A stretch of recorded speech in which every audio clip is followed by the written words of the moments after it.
Fala pessoal, sejam bem-vindos a mais um Convergindo Ideias, o podcast aqui da Convergent, que tem o objetivo de levar para você o melhor com relação à tecnologia.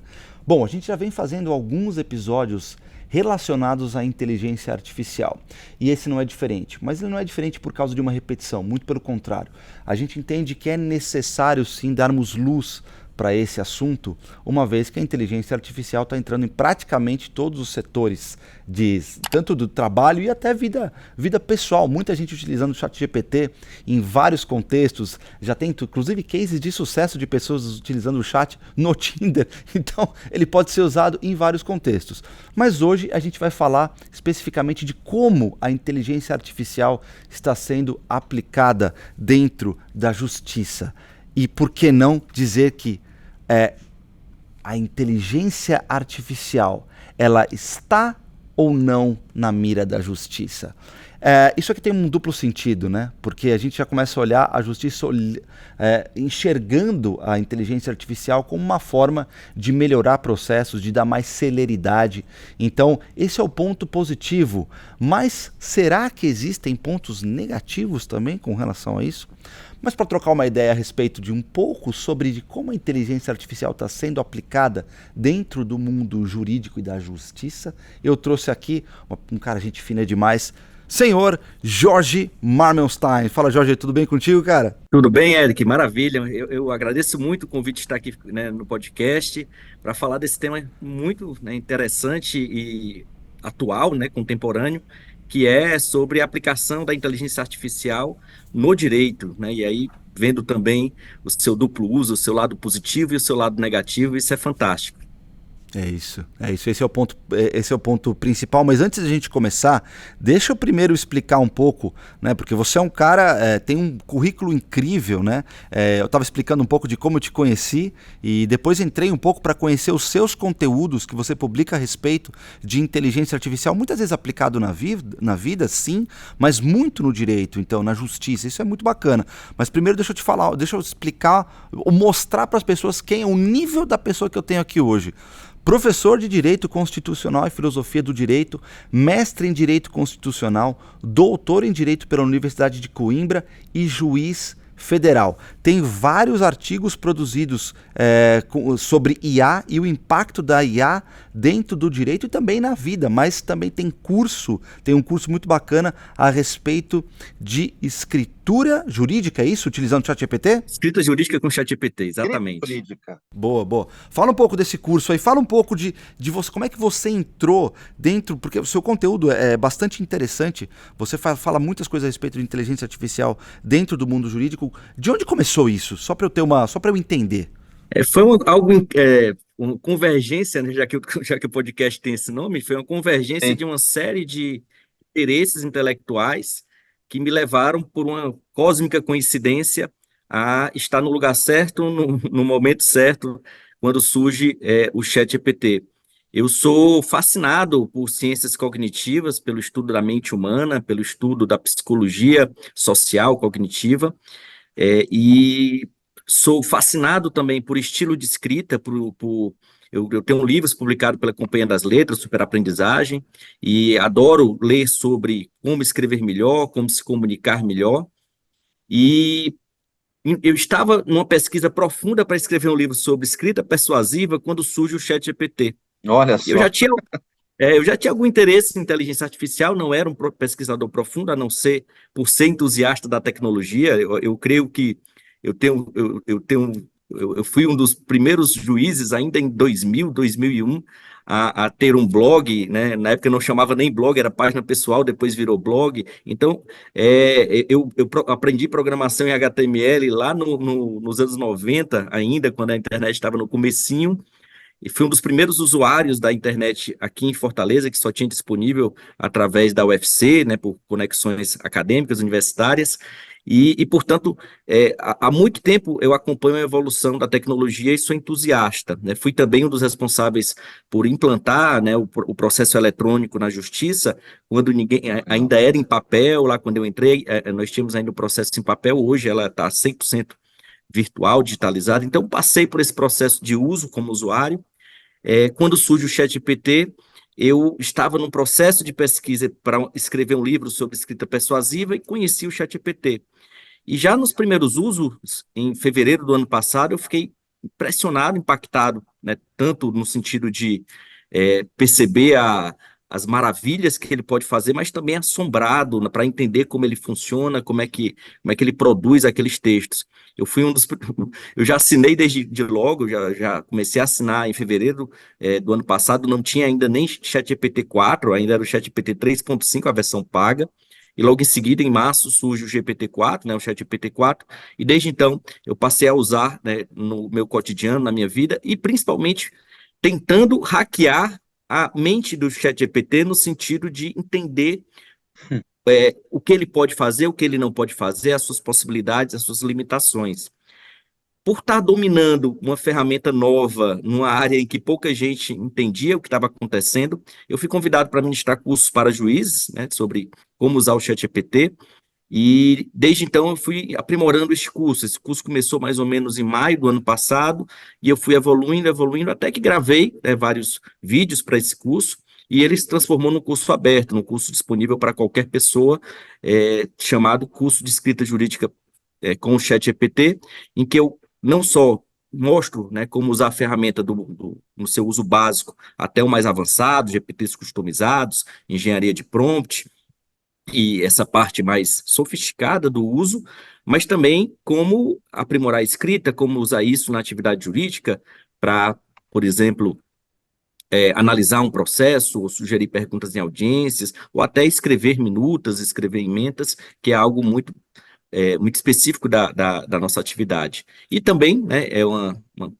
justamente convergindo o interesse que eu tenho por ciências cognitivas, tentando também usar o ChatGPT para melhorar a qualidade da argumentação, né, dos argumentos, da persuasão, né? Então, tudo isso é um pouco da minha vida no último ano, praticamente, né? Porque vai fazer um ano aí que eu comecei a assinar, e, portanto, há um ano eu uso praticamente todos os dias, várias horas por dia, essa ferramenta incrível, né? Não só o ChatGPT, mas outras ferramentas de IA generativa, como o Cloud também, que eu uso bastante. Enfim, essa é um pouquinho da minha relação com com essa ferramenta e com essa nova tecnologia que, a meu ver, está transformando ou já transformou a forma como o ser humano produz conhecimento.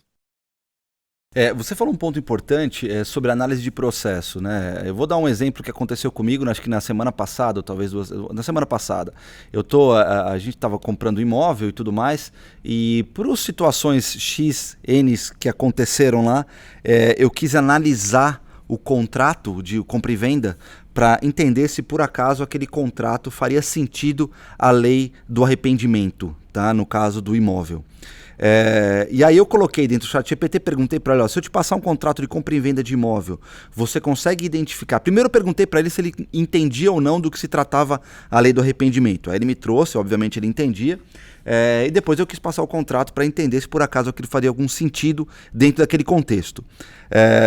Ele leu o contrato, tudo mais, e um ponto importante que ele citou é que existem particularidades nesse contrato que pode ser que a lei do arrependimento não se aplique, mas que é necessário a busca de um advogado para saber um pouco melhor. Quer dizer, ele não necessariamente deu a resposta, né? Ele te deu um caminho, mas ele em nenhum momento substituiu ou quis substituir um profissional. Esse que eu achei um ponto importante.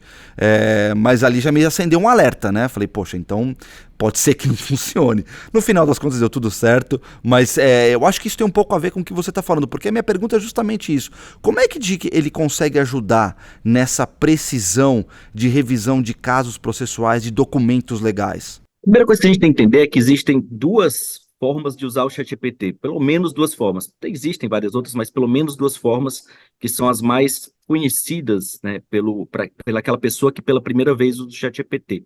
A primeira forma que eu acho extremamente limitada é o que eu chamo de modo extrativo, é quando você procura a informação do conhecimento do próprio ChatGPT, da base parametrizada, do conhecimento de aprendizado do ChatGPT. Todos nós sabemos que o ChatGPT ele aprendeu, né, com uma gama muito grande de textos da internet, públicos, como, por exemplo, livros, artigos científicos, blogs, comentários, músicas, roteiros de filme. tudo isso funcionou como uma base de aprendizado, onde ele construiu os parâmetros do aprendizado dele. Só que esses parâmetros, eles não são exatamente uma base em que ele possa acessar esses textos e recuperar esse texto. Ele não consegue reproduzir esses textos da sua base de aprendizado. O que ele faz é reconstruir. Ele criou vários parâmetros, né? A questão mesmo da parametrização, e aí, quanto mais parâmetros, mais poderoso é o sistema, e ele consegue entregar um texto que parece uma reprodução do passado, parece que é algo que faz sentido diante dos padrões do aprendizado dele, mas que é inédito, é novo, né? Eu gosto de dizer que o ChatGPT ele não reproduz o passado, ele cria o futuro, ele constrói um texto que é inédito, um texto que não há precedentes no passado, apesar de parecer com algo que foi produzido no passado. E aí, nesse modo de usar o ChatGPT, que é o modo extrativo, ele vai produzir textos que parecem bastante coerentes, vai produzir textos que têm sentido do ponto de vista semântico, tem sentido do ponto de vista do conhecimento que você está analisando e pedindo para ele explicar, mas ele tem uma grande limitação.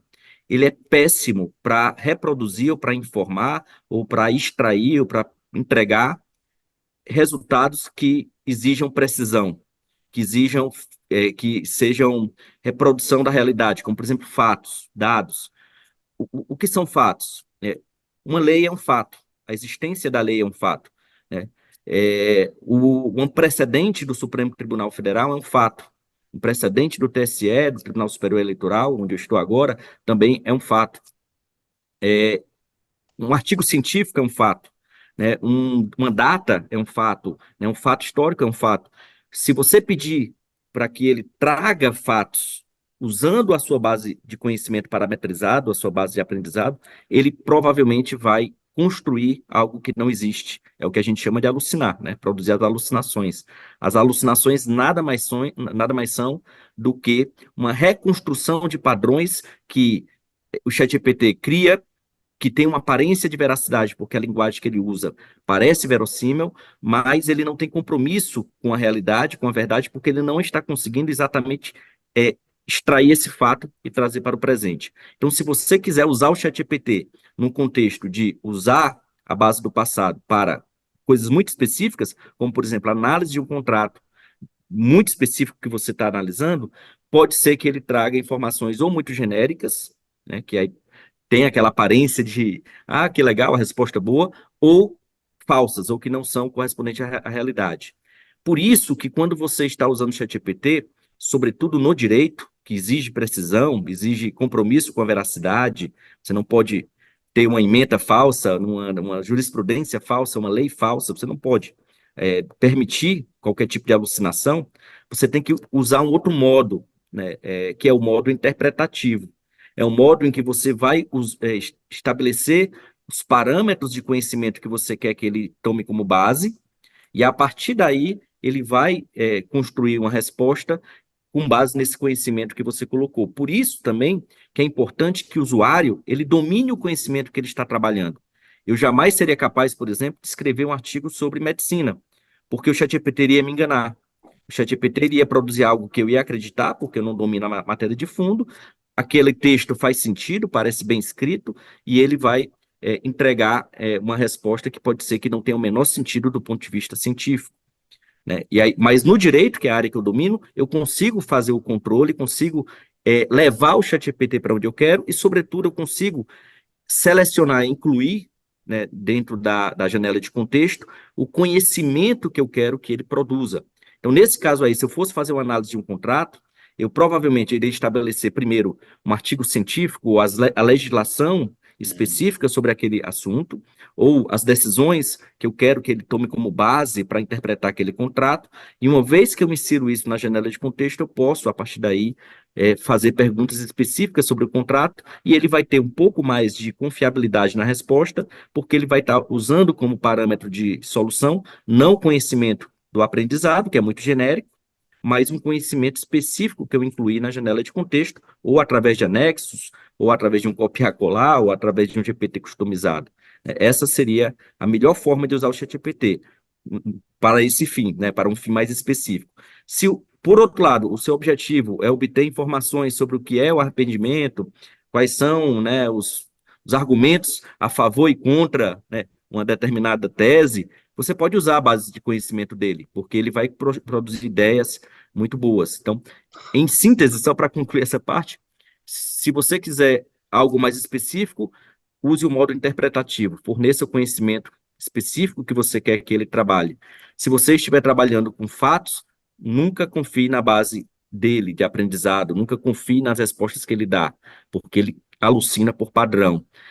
Se você quiser uma explicação, ideias, conceitos, argumentos, você pode confiar na base de aprendizado, porque nesse ponto, já que ele não, argumentos não têm correspondentes com a realidade, então você pode, a partir daí, construir um texto razoável usando essa base de aprendizado. No mais, o ideal é você mesmo fornecer o conhecimento, né, que ele vai se basear e ele vai usar o conhecimento interpretativo, o conhecimento parametrizado dele apenas como um parâmetro interpretativo, como uma base interpretativa para aquilo que você está inserindo, né, no seu prompt, no seu comando, na sua comunicação com ele.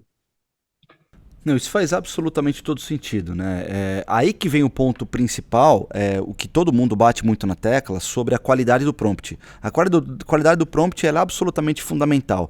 A pessoa que está pensando que vai utilizar bem o ChatGPT fazendo um prompt de 2 linhas ou de 1 linha, esquece. Esquece. Dependendo do tipo de resultado que ele quer, pode até funcionar. Para uma coisa absolutamente genérica, que é o que ele vai produzir realmente, faz todo sentido. Então, 1 linha às vezes serve. Mas para algo mais específico, e você falou os pontos absolutamente importantes, quer dizer, você fornecer para o chat uma base de conhecimento para que ele consiga, assim, a partir daquela base de conhecimento, interpretar algo, faz absolutamente todo sentido. E aí é onde mora o grande segredo do chat, né? Aí de saber utilizar ele bem, né? Porque aqui eu quero trazer um advogado que utilizou, você deve saber talvez essa história, mas um tal de Steven Schwartz, que ele utilizou, foi até artigo isso, ele utilizou o ChatGPT para defender um cliente que em 2019 sofreu um acidente, né? Enfim, numa companhia aérea. Ele estava defendendo o cliente contra uma companhia aérea, né? No caso especificamente, eu não me lembro qual foi a situação, mas ele estava defendendo o cliente contra uma companhia aérea. Na verdade, o caso já tinha subscrito, então na verdade ele já não estava nem mais. A companhia aérea estava pedindo para arquivar aquilo. Só que aí o advogado resolveu trazer à tona, porque ele foi pesquisar no ChatGPT jurisprudências a respeito desse mesmo caso.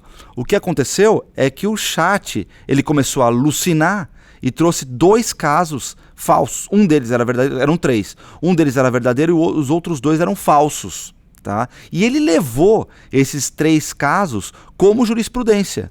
O resultado é que ele tomou uma multa de $5.000. Porque depois o juiz foi entender que aqueles 2 casos que ele trouxe eram falsos, eles simplesmente não existiam, né? Ele trouxe uma coisa, um fato irreal, né? Que foi criado pela interpretação do chat, na alucinação do chat, né?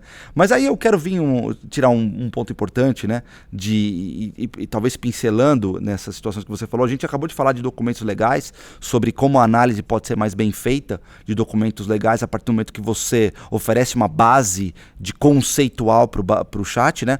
Mas aí vem outro ponto interessante. De alguma forma, você acredita que a IA ela pode ajudar em previsões futuras de resultados judiciais, levando-se em consideração que aí o advogado tem condições de se preparar melhor para uma futura argumentação que ele vai utilizar? Quer dizer, a inteligência artificial ela tem condições de dar algum tipo de direcionamento para a argumentação de um advogado, por exemplo? Vamos lá, essa é uma pergunta interessantíssima, porque a gente já começa a trabalhar com 2 tipos de inteligência artificial.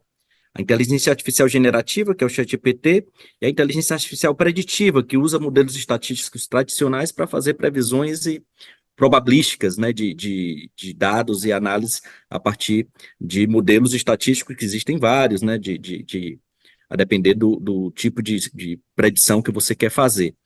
Em relação à IA generativa, nós temos que ter em mente que ela a ChatGPT em particular, e aí eu vou usar o ChatGPT como base, mas por ser o mais conhecido, Claro. eles adotam um modelo que a gente chama de modelo estocástico, que é um modelo probabilístico, mas que o papel dele é produzir textos. Ele não tem como...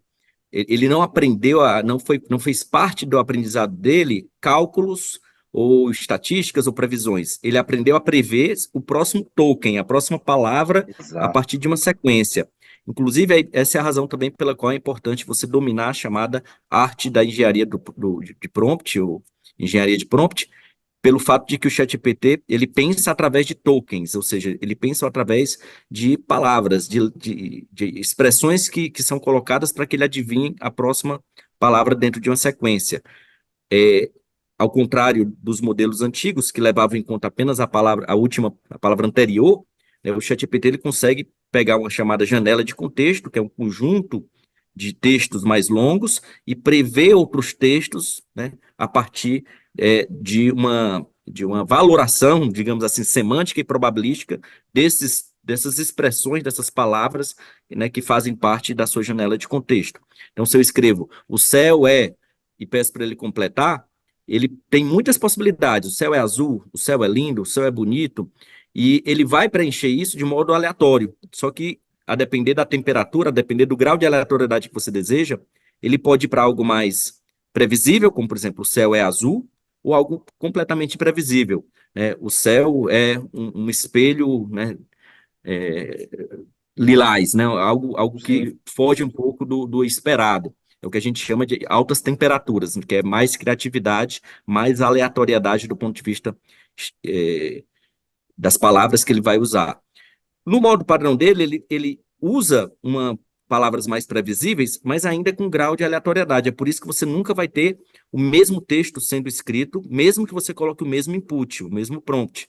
Então, se eu peço lá, escreva um texto sobre liberdade de expressão, e eu colocar isso para 1 milhão de pessoas diferentes escreverem, inclusive eu mesmo pedir 1 milhão de vezes para ele produzir um texto a partir daí, será 1 milhão de respostas diferentes, porque ele sempre vai alterar uma palavra ou outra, uma ordem, dentro dessa área, desse modelo estocástico que ele tem. Esse é um ponto. O outro ponto também dentro do próprio ChatGPT é que ele é uma máquina inteligente, porque ele consegue construir textos, né, previsíveis e que parecem escritos por um ser humano. Eles mimetizam a linguagem humana, porque foi a base de aprendizado dele, né? Inclusive mimetiza comportamentos e emoções humanas. Ele é capaz de fazer isso porque ele aprendeu isso estocasticamente, não é que ele tenha emoção, mas ele consegue imitar. Só que ele é obediente.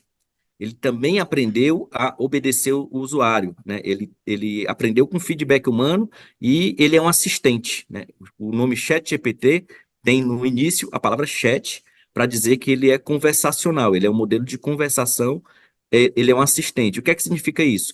Significa que se eu pedir para ele fazer uma sentença sobre um determinado caso, ele vai fazer aleatório no primeiro momento. Se você decida o caso a seguir, você coloca o caso, ele pode, para uma parte das pessoas que fizerem essa pergunta, julgar de um jeito, julgar procedente, para outra parte pode julgar improcedente. Ele vai fazer isso meio aleatório, não tem como controlar isso. Só que ele, como ele é obediente, se eu pedir para ele julgar procedente, ele julga procedente. Se eu pedir para ele julgar improcedente, ele julga improcedente. Ou seja, ele faz o que o usuário manda.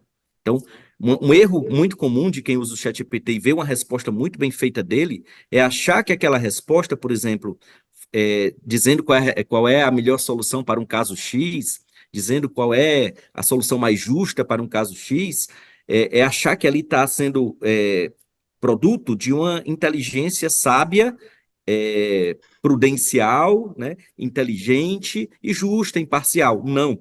Na verdade, ele está usando um padrão aleatório de construção de texto para produzir um texto que tem uma aparência de real, uma aparência de verdade, uma aparência de justiça. Mas, se você pedir para ele fazer na direção oposta, ele vai fazer a mesma coisa, só que, né, argumentando do modo contrário àquilo que ele produziu antes. Então, é o erro comum achar que ele é capaz de decidir, ele não tem autonomia decisória. Até tem, né? Até tem autonomia decisória, porque ele faz. O que você mandar, ele faz. Só que ele faz isso de modo estocástico, de modo aleatório, né? De modo imprevisível. Você não pode prever inclusive, a depender do prompt, a depender do texto que você coloca, você consegue direcionar para que ele faça coisas absurdas. Né? Você consegue, eu consigo, usando técnicas de engenharia de prompt, fazer com que ele entenda que uma ação que, por exemplo, um caso que eu cito muito no curso, um assaltante invade a casa de um proprietário e, na hora de pular o muro, quebra o braço. Aí entra com ação de responsabilidade civil, é a coisa mais absurda do mundo, né? A pessoa está cometendo um roubo, está assaltando, né? Está entrando na casa, quebra o braço e ainda processa o proprietário. Esse é um Isso é caso dureza. que qualquer visão do direito, né, diria que é um caso improcedente, é um caso absurdo a pessoa querer indenização por causa disso. Mas você consegue, usando determinadas técnicas, fazer com que o ChatGPT diga que é um pedido razoável, que merece ser acolhido, né, que deve ser indenizado, porque o proprietário foi imprudente em construir um muro tão alto, algo do gênero. Né? Ou seja, ele faz o que o usuário manda e, portanto, nesse ponto, ele não tem uma sabedoria, uma justiça embutida nele. Né? Deixa eu só aproveitar isso daí que você está falando. Dependendo da argumentação que ele colocar, desculpa, a pergunta pode ser leiga, tá? Dependendo da argumentação que ele colocar, pode fazer algum sentido ali na hora de defender a defesa disso? Isso, é onde eu vou entrar. Né? Ele é Ah, boa. criativo. O ChatGPT, ele tem também uma criatividade incrível, porque você pode direcionar, faça um argumento assim, assim, assim, ele vai melhorar o seu argumento, ou sugira argumentos para a tese tal, ou, né, faça uma contra-argumentação, né, daqueles argumentos que o advogado contrário colocou, faça o papel de advogado do diabo, né, e me sugira, né, linhas para defender o meu cliente. Ele faz isso muito bem, né? E se você contribuir, ele vai ser melhor ainda, né? Ou seja, essa simbiose, essa aliança entre o usuário e a máquina produz respostas melhores, porque justamente os tokens que o usuário coloca, os chamados, né, quanto melhor a qualidade dos tokens, quanto melhor as palavras que o usuário colocar, melhor também vai ser a resposta que ele produz. Então, nesse ponto, ele ajuda muito, e você pode usar o ChatGPT como uma ferramenta para ampliar os horizontes argumentativos, ampliar, né, a perspectiva. Tem uma coisa também curiosa, que o ChatGPT ele foi treinado para agradar o usuário. Então, ele muitas vezes você coloca um texto, né, para ele criticar, critique o texto a seguir. E ele é muito cauteloso, né? Ele diz, não, mas aí o texto foi bem escrito, né? Poderia melhorar isso, mas foi muito bem escrito. Ele tem muitos pudores em criticar. Então, uma fórmula que eu descobri que melhora a qualidade da crítica é você dizer que aquele texto foi escrito por inteligência artificial e não por um ser humano. O texto a seguir foi escrito por uma máquina, né? E eu pretendo dizer que ele não presta. Então, critique. E aí acaba que a crítica é melhor, né? E a crítica é melhor. Ou então, se você disser, olha, não se preocupe, Interessante isso. pode ser ácido, né? Seja honesto, seja sincero, né?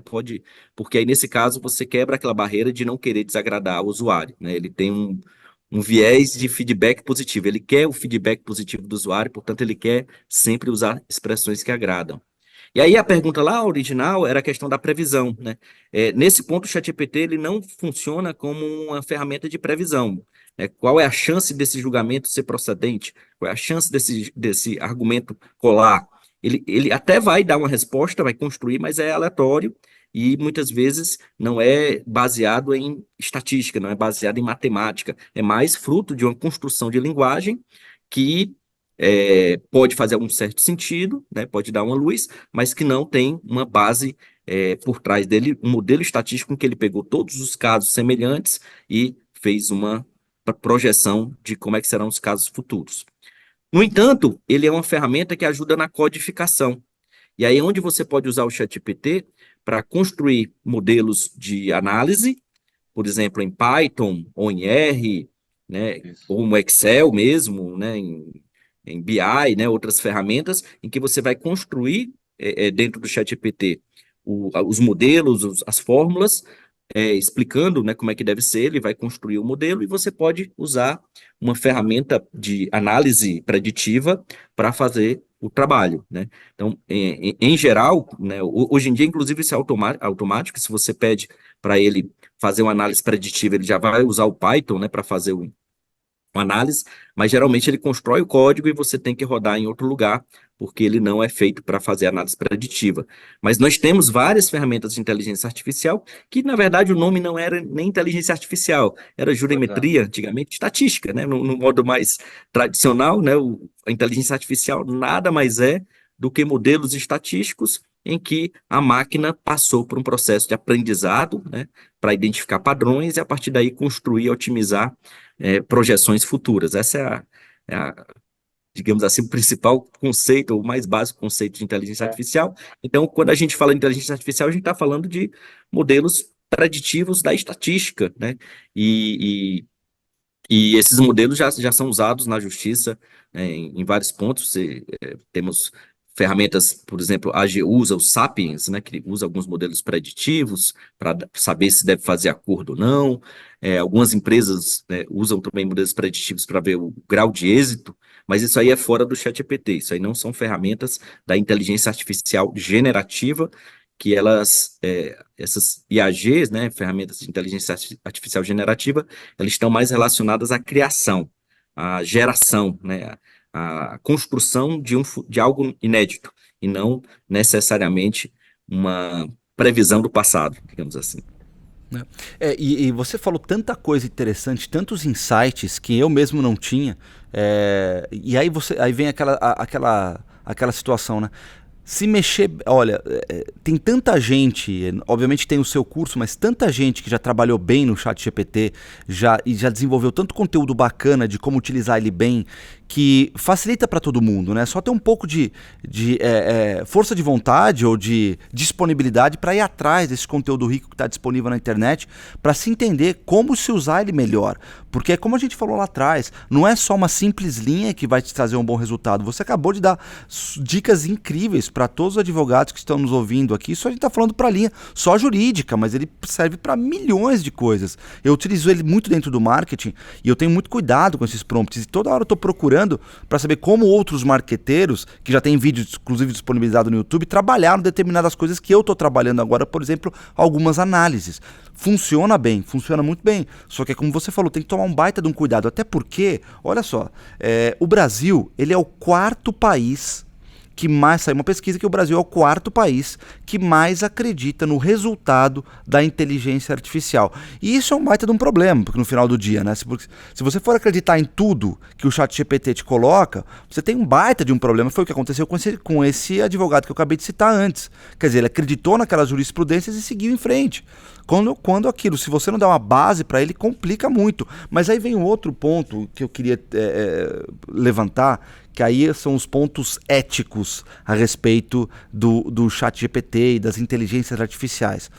Qual é o viés? Qual que é o risco, né, desse viés? Uma vez que você já colocou um viés importante, que ele tende a favorecer o usuário. Ele tende a ter dedos quando é o usuário que está colocando. E se minimamente o usuário que está colocando aquele prompt não colocar isso que você acabou de falar sobre inteligência artificial, olha, esse texto aqui é de uma inteligência artificial, critique, para que ele critique de forma mais incisiva, quer dizer, ele vai estar sendo simplesmente sempre ao seu favor. Quer dizer, isso já é um viés. Agora, quais são os outros pontos de vista éticos que você enxerga dentro desse contexto?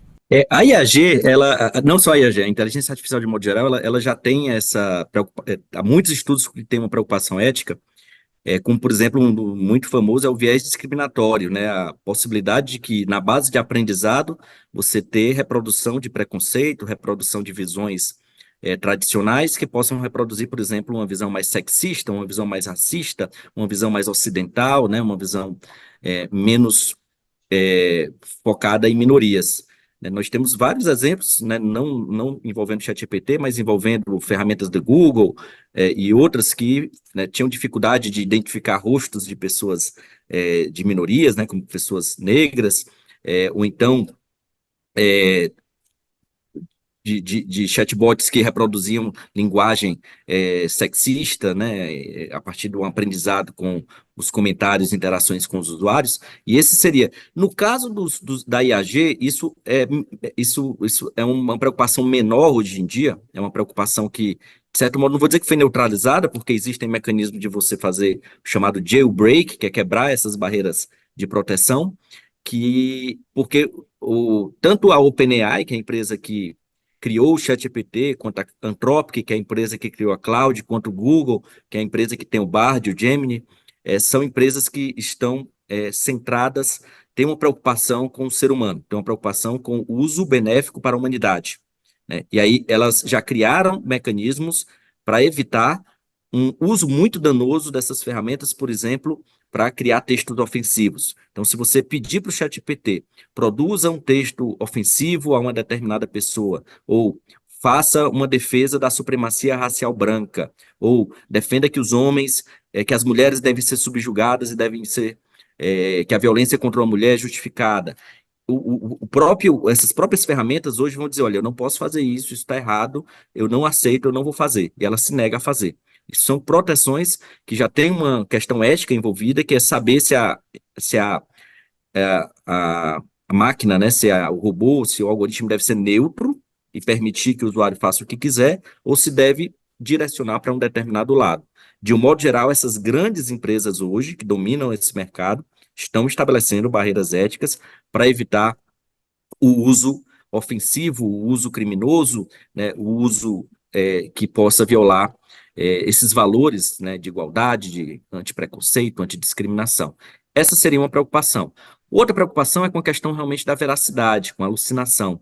Nesse ponto, se a gente entender bem o que é a IAG, né, essas inteligências artificiais generativas, a gente vai ver que elas criam, elas não têm compromisso com o real, né, com o que existe, com um factual. Elas têm compromisso com o que ela vai gerar, com o texto.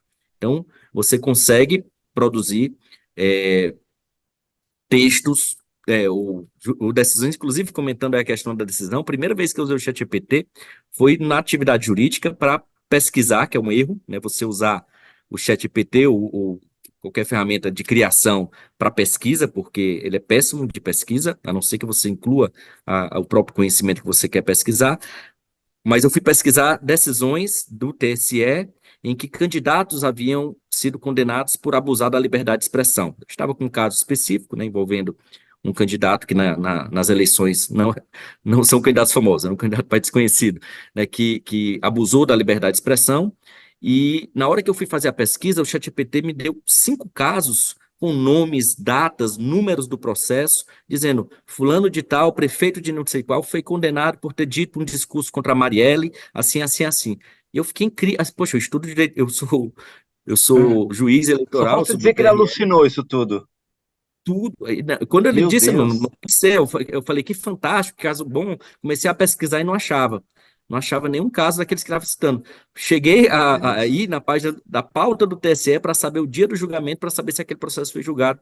E não foi. Era completamente alucinado. Nada daquilo ali era real. E eu perdi um tempo danado para descobrir isso, para descobrir que não era real. E foi a primeira vez que eu percebi. Nunca use o ChatGPT para obtenção de fatos, para obtenção de dados, para obtenção de precedentes de leis, né? Inclusive, se você, por exemplo, pedir, diga o artigo 5º da Constituição, ele vai acertar.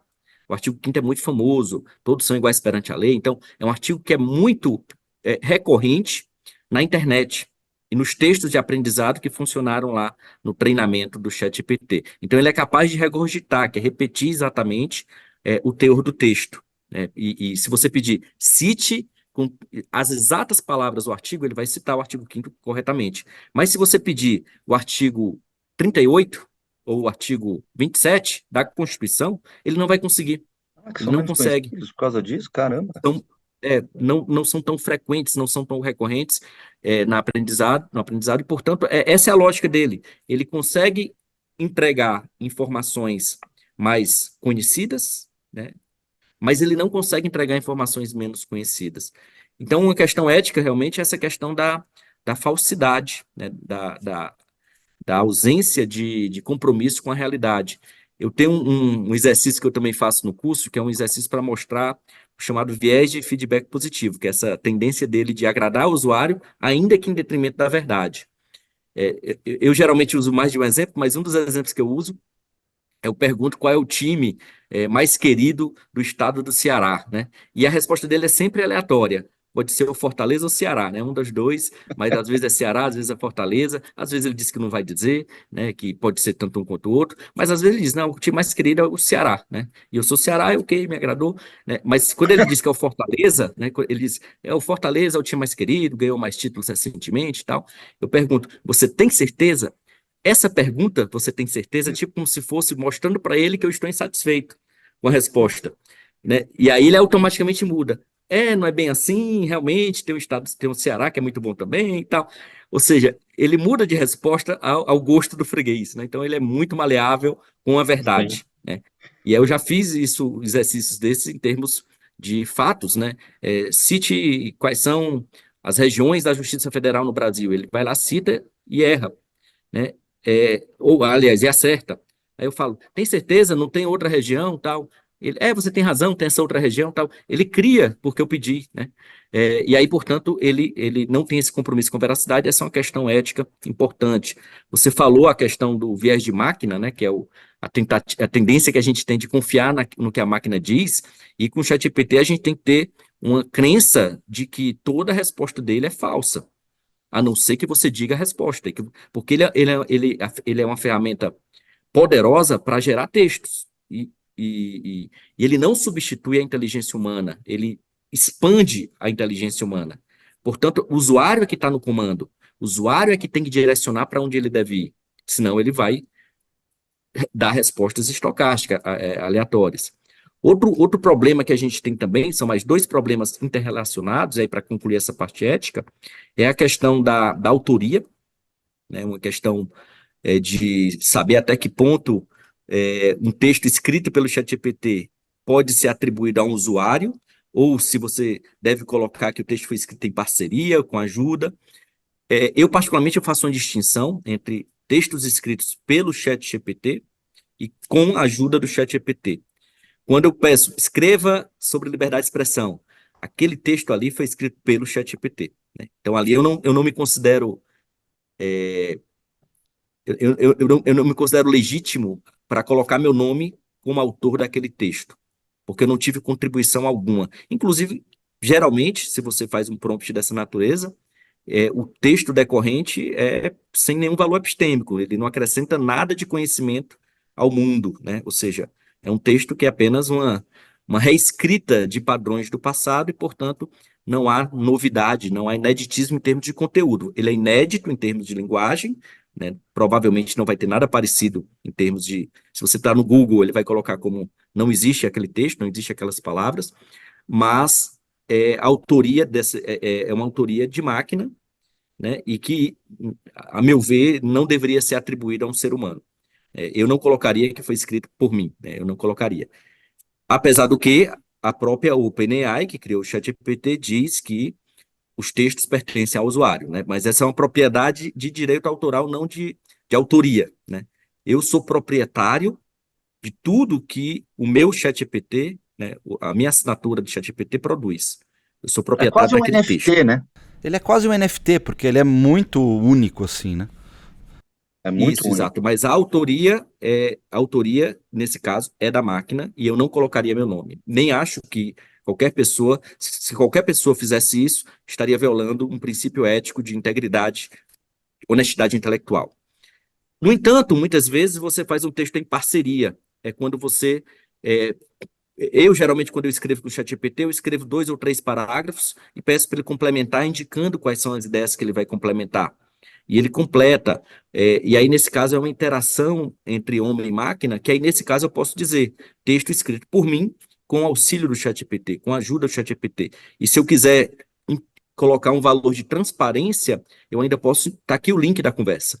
E aí, portanto, todo mundo vai poder acompanhar o que foi feito pela máquina, o que foi feito pelo ser humano. Eu acho que essa é a tendência do futuro em matéria de autoria, direitos autorais. E aí, Muito bom. envolvendo direitos autorais, o outro problema, que é o último que eu poderia abordar aqui em termos de ética, é uma disputa sobre o aprendizado da máquina, porque ela, no seu processo de aprendizado, ela usa textos protegidos por direitos autorais. Apesar de ela não regurgitar esses textos, ou seja, ela não reproduzir, né, houve o aprendizado a partir desses textos. Tem inclusive uma ação judicial do New York Times contra a OpenAI, dizendo que a OpenAI usou os textos do New York Times sem autorização, e aí, portanto, né, há uma disputa aí para saber se é possível você pegar obras protegidas, e eu falo também aqui pinturas, fotos, fotografias, obras protegidas para gerar o aprendizado da máquina, né? E aí esse é um ponto um pouco mais sensível. A tendência hoje é estabelecer um uso legítimo, né, um uso justo, quando você não usa a obra integral, usa apenas trechos da obra. Enfim, há alguns mecanismos de você minimizar esse problema, mas na prática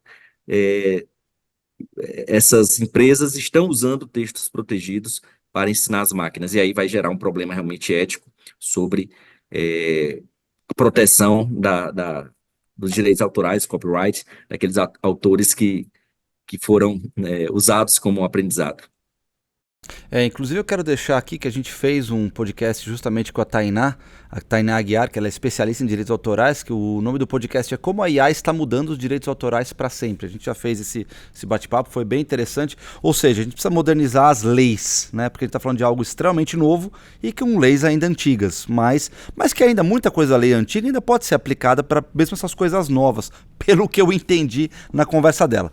Agora, já para ir para o final, eu quero te perguntar uma coisa fundamental que aí tem a ver com nós, com a população. Você acha que de alguma forma a IA pode facilitar o acesso, ou pelo menos a velocidade do acesso à justiça? Isso é um ponto interessante porque nós também temos aqui, né, um duplo uso da IA, um duplo efeito, né, um efeito positivo e um negativo. Quanto ao efeito positivo, é a possibilidade que pelo menos as inteligências artificiais generativas têm de funcionar como uma espécie de tradutor. Não tradutor de línguas apenas, porque ele é bom, né, na tradução de idiomas. Você pode pegar um texto em russo e ler esse texto, ou conversar com esse texto em português de modo fantástico. Não só esse tipo de tradução, mas uma tradução de complexidade. Você tem a possibilidade de usar o ChatGPT como uma ferramenta de transformar um texto complexo, por exemplo, um O contrato, juridiquês. um juridiquês com os termos técnicos, uma sentença complexa, uma decisão complexa, e conseguir transformar isso numa linguagem que qualquer pessoa entenda. Ou seja, a pessoa que está querendo, é um leigo, não conhece, por exemplo, pega um contrato, eu quero entender melhor esse contrato, e aí me explique o que é que significa essa cláusula aqui, e ele me explique como se fosse uma criança, me explique como se fosse um leigo, e ele vai construir, né, uma forma de interpretação, né, de tradução de complexidades, em que você tem acesso aí a um conhecimento muito mais amplo e de um modo muito mais acessível. Então, nesse ponto, eu vejo uma possibilidade de ampliar o acesso ao conhecimento, né? Não só à justiça, mas ao conhecimento como um todo e, por tabela, à própria justiça. Mas nós temos também um problema aí de potenciar, de possibilidade de potencializar as desigualdades, porque essas ferramentas elas estão se tornando cada vez mais sofisticadas e mais caras, né? Então, o próprio ChatGPT ele tem uma versão gratuita, mas é muito limitada a versão gratuita. É como se fosse um brinquedo, né, o 3.5, enquanto que a versão paga, o ChatGPT 4 Turbo, ele é 10 vezes, talvez até 20 vezes mais potente, mais eficiente. E aí, portanto, é uma assinatura cara, né, para uma pessoa pagar R$ 100 por mês, né, uma pessoa que ganha um salário mínimo, né, que não tem tanto acesso a dinheiro, a recursos, isso pode ser complicado. E aí, portanto, nós temos um fator aqui em que algumas pessoas vão deter o domínio dessas ferramentas mais sofisticadas e outras não vão deter. E aí, portanto, né, nós vamos ter uma ampliação da desigualdade, né, no sentido de que aqueles que detêm não só a ferramenta, mas o conhecimento, o domínio sobre a ferramenta, vão ter uma larga vantagem sobre aqueles que não têm o conhecimento da ferramenta, que exige aprendizagem, exige tempo de aprendizagem, né, para você fazer cursos, ler livros, né, e entender como funciona a ferramenta e usar, né, testar, né, fazer exercícios, fazer testes para aprender e pagar essas assinaturas, né? Eu, particularmente, hoje, eu tenho, em termos de inteligência artificial, 3 assinaturas: a assinatura do ChatGPT, a assinatura do Cloud e a assinatura do HeyGen. Se contar o Firefly também, enfim, acaba sendo mais, né, ferramentas, que no final, os R$ 500, né, que a gente gasta, só para poder ter acesso a essas ferramentas. E isso, portanto, é um problema para a justiça, porque pode ser que lá na frente nós tenhamos aí duas categorias de profissionais, né? Os profissionais que têm acesso à tecnologia e dominam a tecnologia, e os que não têm, né? E os que não têm vão ficar para trás em dois contextos. Primeiro, porque não vão conseguir produzir textos com tanta qualidade, tanta profundidade quanto aqueles que usam inteligência artificial generativa, e também porque não vão conseguir produzir com tanta velocidade, né? Porque o ChatGPT, eu costumo dizer que ele pode ser uma asa para o pensamento, né? No sentido de que o usuário que domina a ferramenta e que tem um domínio do conhecimento de fundo, ele consegue levar esse conhecimento muito mais alto, né? Num patamar muito mais alto, muito mais rápido e muito mais longe. Então, essa é a grande vantagem do ChatGPT, ele funcionar como uma espécie de catalisador epistêmico, né? Ou seja, acelerador da produção do conhecimento. E se você domina isso e tem, né, obviamente, os recursos para dominar e para usar, você vai sair numa vantagem tremenda em relação àqueles que não usam, né? E nesse ponto, né, tem um lado que pode ser negativo do ponto de vista do acesso à justiça, onde você vai ter uma exclusão, né, digital, uma exclusão tecnológica por conta disso. Mas basicamente seriam essas as questões aí que a gente poderia trazer. Jorge, quero te agradecer, obrigado pelo seu tempo, ficamos aí quase uma hora trocando uma ideia super legal, que daria para ficar muito mais tempo, porque essa ideia já deu para perceber que você é um entusiasta, é um cara que pesquisa e usa muito, então é muito legal trazer pessoas que já trouxeram essa ideia de inteligência artificial, suas aplicações, que já vem utilizando para servir de insight para outras pessoas que certamente estão nos ouvindo agora. E eu acho que nosso objetivo como podcast é isso, é trazer luz para essas ideias, para esses conceitos, para essas tecnologias que estão acontecendo hoje em dia, para que as pessoas, para que a gente pelo menos, sei lá, quantas pessoas vão assistir isso daqui, mas se a gente pelo menos conseguir acender uma faísca na mente de todo mundo a respeito, olha, tem um potencial gigantesco aí, que ele é bom e ruim, por isso que veio aquela ideia de na mira da justiça, porque ele pode ser bom e ruim, é verdade, tudo depende da forma que você utiliza. Ele não pode ser um fim, ele tem que ser um meio. Então, cara, muito obrigado pelo seu tempo mesmo. Eu sei que tá super corrido para você aí. E agradeço por ter tido esses 40, 50 minutos aqui com a gente. Perfeito, Eric. Eu que agradeço, né? Fico muito feliz por ter participado dessa conversa de altíssimo nível, né? Eu sempre fico muito entusiasmado. Que isso, do seu lado. Ambos os lados. E vou colocar aqui à disposição do público tanto as minhas plataformas, na minha rede social, Instagram, né? Que é o George Marmelstein Super Aprendizagem, é um projeto novo que eu estou criando. E também vou criar aí um cupom para quem quiser conhecer o curso de escrita jurídica e ouvinte aqui, né, um cupom de 20% para que possa fazer esse curso, conhecer o curso, que é bem bacana, é um curso que não trata só de ChatGPT, mas de escrita, né, de persuasão, ele é bem bacana e vai do básico, né, desde os conceitos mais básicos, como janela de contexto, temperatura, alucinação, modos de uso, até a parte mais avançada, que são GPTs customizados, engenharia de prompts, algumas ferramentas mais avançadas que eu utilizo para otimizar o uso dessa ferramenta e tornar ela mais eficiente, alcançando aí todo o seu potencial. Então, vou deixar aí também o cupom, né? Eu vou colocar aqui o nome já Podcast 20, né? Que vai ser o cupom. Se forem lá, já vai ter um desconto para quem assistiu aqui o podcast, a nossa conversa. Bom, é isso aí. Ficou claro de como o ChatGPT está ajudando já na justiça, mas eu acho que esse bate-papo ele não foi somente para o judiciário, muito pelo contrário. Eu acho que ele trouxe vários insights positivos com relação à utilização da inteligência artificial na vida. Então eu acho que eu estava conversando com algumas pessoas antes de iniciar o podcast e pelo menos algumas delas não utilizaram a inteligência artificial, sequer utilizaram o ChatGPT. Então isso é um pouco, eu não vou dizer, acho que a palavra perigosa é muito pesada, mas eu acho que chegou num momento onde nós precisamos ser mais curiosos com relação à utilização de inteligência artificial. Existem milhares, existe um site chamado That's an AI for That. Então eles mostram a quantidade de inteligências artificiais que existem hoje. E a gente está falando de mais de 11 mil até a última vez que eu chequei nesse site. Ou seja, existe uma inteligência artificial para praticamente tudo que você imagina. Então, é nossa obrigação, no mínimo, sermos curiosos para conhecermos um pouco mais a respeito do que está aí, porque isso pode ajudar na nossa performance, inclusive. Tá bom? Espero que vocês tenham gostado e até o próximo bate-papo. Chupa! Caralho, chupa!